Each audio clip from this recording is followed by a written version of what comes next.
Laporan resmi keluarga kini menjadi kunci utama polisi untuk membongkar seluruh teka-teki kematian Sutrimo. Apakah murni karena penyebab medis atau ada unsur intervensi lainnya? Namun seberapa besar peran Febrio Adiono sebagai saksi kunci dan apa langkah taktis yang harus segera diambil oleh penyidik kepolisian? Untuk membahasnya sudah bergabung Komjen Purnawirawan Ito Sumardi, mantan Kabareskrim Polri, dan juga Bang Pitra Romadoni, Presiden Perkumpulan Praktisi Hukum dan Ahli Hukum Indonesia yang juga pelapor dari kasus kematian Sutrimo ke Bareskrim Mabes Polri. Selamat petang Pak Ito, Bang Pitra. Selamat petang, Mbak Cynthia. Salam sehat selalu. Ya, salam sehat selalu untuk kita semua. Saya ke Bang Pitra terlebih dahulu. Bang Pitra, Anda melaporkan kasus kematian Sutrimo ini ke Bareskrim Mabes Polri. Landasannya apa? Dan apa yang diharapkan dari laporan ini? Ya, yang pertama Ketua Bidang Hukum dan Pembelaan menyampaikan bahwasannya terdapat kejanggalan-kejanggalan terkait dengan kematian daripada almarhum Pak Trimo, yang menurut catatan ahli ada beberapa hal yang perlu didalami untuk ditindaklanjuti lebih lanjut. Mengingat dari segi pandangan kriminologi, ya, yang bersangkutan ini adalah pegawai daripada Ex-Jampitsus. Kenapa pada waktu hal yang bersamaan juga terjadi musibah terhadap Pak Trimo ini. Nah, di mana kita ketahui bersama bahwasannya yang bersangkutan ini kan sudah pulang kampung, kan begitu. Tetapi informasi yang kami dapatkan, yang bersangkutan disuruh tiba-tiba berangkat lagi untuk ke Jakarta. Nah, sampai di Jakarta itu ada beberapa yang menjadi temuan kami yang merupakan sangat janggal ya untuk didalami, yaitu berupa formulir kronologis yang ditandatangani atas nama Febrio Adiono. Formulir? Dalam formulir kronologis yang ditandatangani Febrio Adiono, ya, temuan kami di situ kami dalami, di situ dituliskan bahwasannya tanggal 23 bulan 7 2024, di sini ditulis ini 2014 ya, tapi seharusnya di sini ada 2026. Gitu. Ini dibuat yang bersangkutan jam 3.20 ya, lokasi tempat kejadian Keramat Pela. Nah, jadi yang bersangkutan menerangkan jam 3.20 yang Pak Trimo ini sedang tidur. Berarti kan yang bersangkutan ini tahu betul banyak jam berapa tidurnya, jam berapa beliau jalan dan lain-lain. Maka dari itu yang bersangkutan menerangkan sekitar 6.37 itu Pak Trimo ini menelepon yang bersangkutan. Langsung saja poinnya?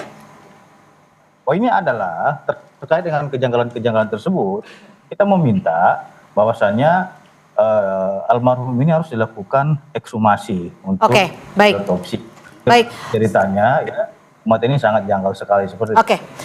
Pak Ito, artinya sekarang ada 2 laporan yang masuk dari pihak keluarga ke Polresta Banyumas dan juga dari Bang Pitra dan kawan-kawan ke Bareskrim Mabes Polri. Apakah laporan ini setidaknya bisa membuka untuk penyelidikan baik mulai dari ekshumasi, otopsi dan proses-proses lainnya, Pak Ito?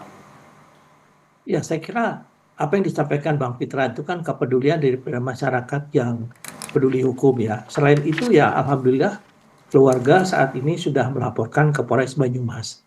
Sebagaimana kita ketahui saat ini kan muncul spekulasi ya yang beredar di masyarakat yang tentunya ini pun juga perlu ada satu kejelasan.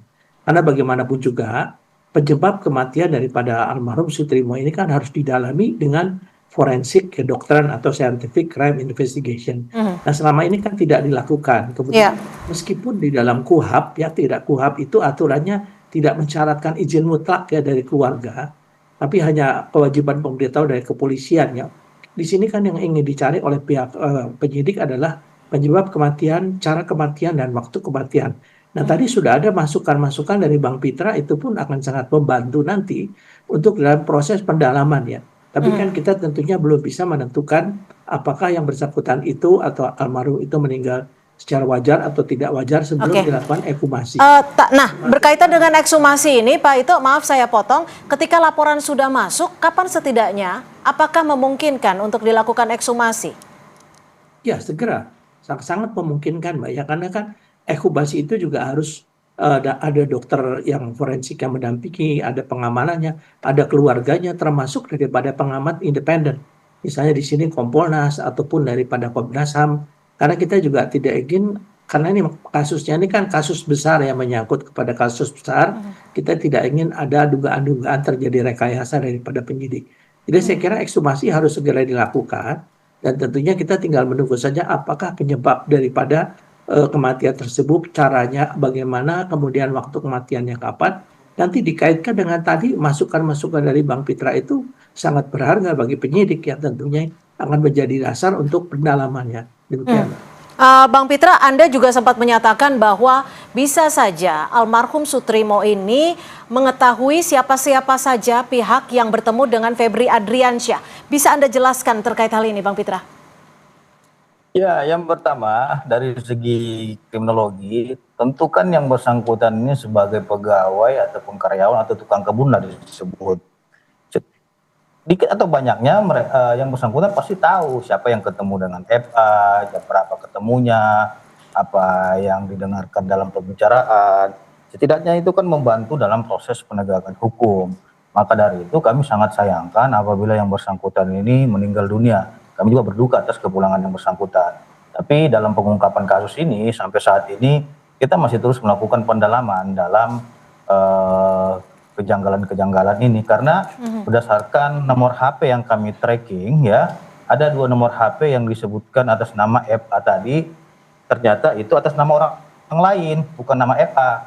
Nah, yang satunya itu tidak ditemukan, yang satunya lagi kami tracking itu atas nama Andi Sutejo. Andi? Nanti akan ditanya Andi Sutejo, ini siapa ini kan gitu. Nah, terus di sini ada beragam nama, ada di situ disebut lagi namanya Rahmatullah Naskel. Oke. Nah, jadi ini banyak yang kami lihat di sini keanehan-keanehan, maka dari itu nanti kita minta bantuan daripada penyidik Polri agar ini mendalami lebih lanjut seperti itu. Oke. Pak Ito, kalau saat ini mungkin menurut Mas Pitra, almarhum setidaknya seharusnya bisa dijadikan saksi kunci ya dalam kasus korupsi dan juga TPPU Pak Febri Adriansyah. Tapi di sisi lain saat ini ada nama Febrio. Apakah ini bisa menggantikan posisi untuk mendapat informasi terkait dengan kasus korupsi dan TPPU dan juga kematian? Ya, secara logika kan almarhum itu adalah saksi kunci dan sangat mengetahui ya apa kegiatan, apalagi kan kalau nggak salah sudah 20 tahun lebih ya bersama dengan tersangka ya. Ya, kemudian apa yang disampaikan oleh Bang Pitra tadi itu adalah masukan-masukan yang perlu didalami, di profiling ya, kalau istilahnya di profiling siapa orang-orang ini, kaitannya apa dan lain sebagainya. Saya kira dalam pasal 184 S1 kan almarhum ini sebetulnya menjadi salah satu saksi kunci untuk bisa mengungkap kebenaran daripada kasus ini ya. Namun demikian tentunya kita juga tidak ingin apabila memang yang bersangkutan itu meninggal secara wajar dikait-kaitkan dengan permasalahan ini, meskipun tentunya kita kehilangan saksi kunci.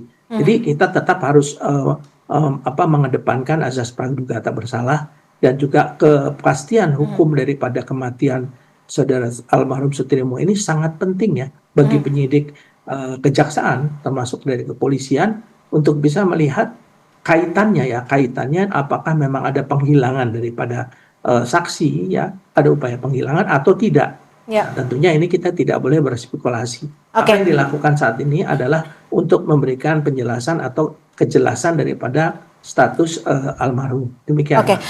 Pak Ito, jika memang dorongannya, desakannya adalah melakukan ekshumasi, berapa sekiranya waktu yang paling ideal agar proses ekshumasi ini memberikan hasil yang optimal ketika Pak Sumitro ini ditemukan meninggal dunia pada tanggal 23 Juli?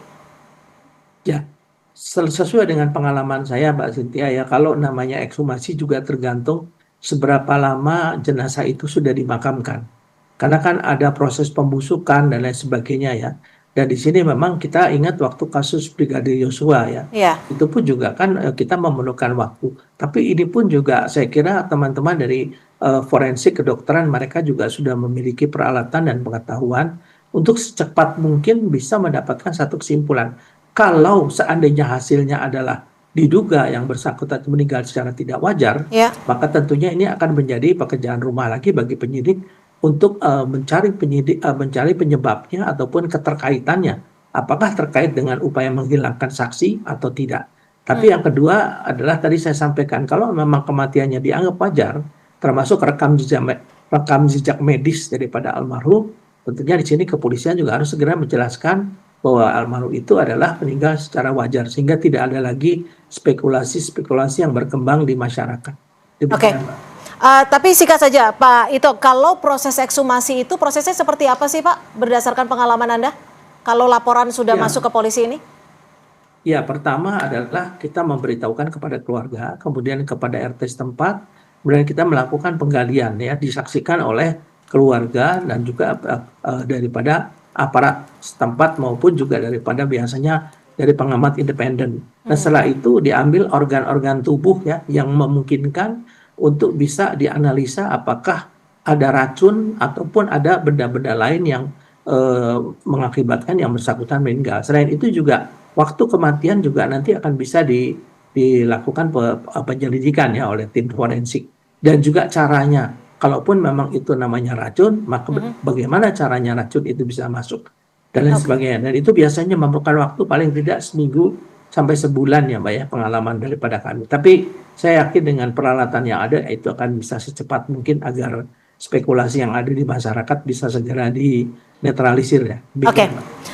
Bang Pitra, setelah memasukkan laporan ke Bareskrim Mabes Polri, langkah lanjutannya akan seperti apa, Bang? Langkah lanjutannya tentu kita terus berkoordinasi dengan penyidik agar perkara ini terang benderang ya, karena kebenaran itu harus seterang cahaya. Terus yang menjadi catatan kami adalah bahwasanya telah banyaknya beredar informasi dan pemberitaan sampai sekarang mengapa hingga saat ini keluarga belum menerima sejumlah barang pribadi almarhum Ya. seperti telepon genggam, kartu ATM, dompet dan pakaian. Saya kira ini adalah hal-hal yang harus diperoleh oleh keluarga untuk pembuktian nanti, karena Itu kartu konfirmasi ATM ini dari mana, Bang? Anda memperoleh informasi bahwa semua barang itu belum ada di keluarga? saya kira itu sudah tersebar di platform berbagai media sosial. Iya, Jadi tapi itu apakah bukan. sudah terkonfirmasi?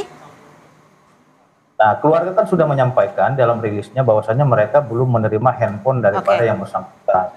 Maka dari itu ya kita minta, karena ini keluarga sudah menyampaikan handphonenya belum dikembalikan, ya siapapun yang menahan handphone itu kembalikanlah kepada keluarganya untuk kepentingan penyidikan lebih lanjut seperti Oke, itu. baik. Terima kasih Bang Pitra Romadoni dan juga terima kasih Komjen Purnawirawan Ito Sumardi sudah berbagi perspektif di Kompas Petang. Selamat sore, Pak Ito.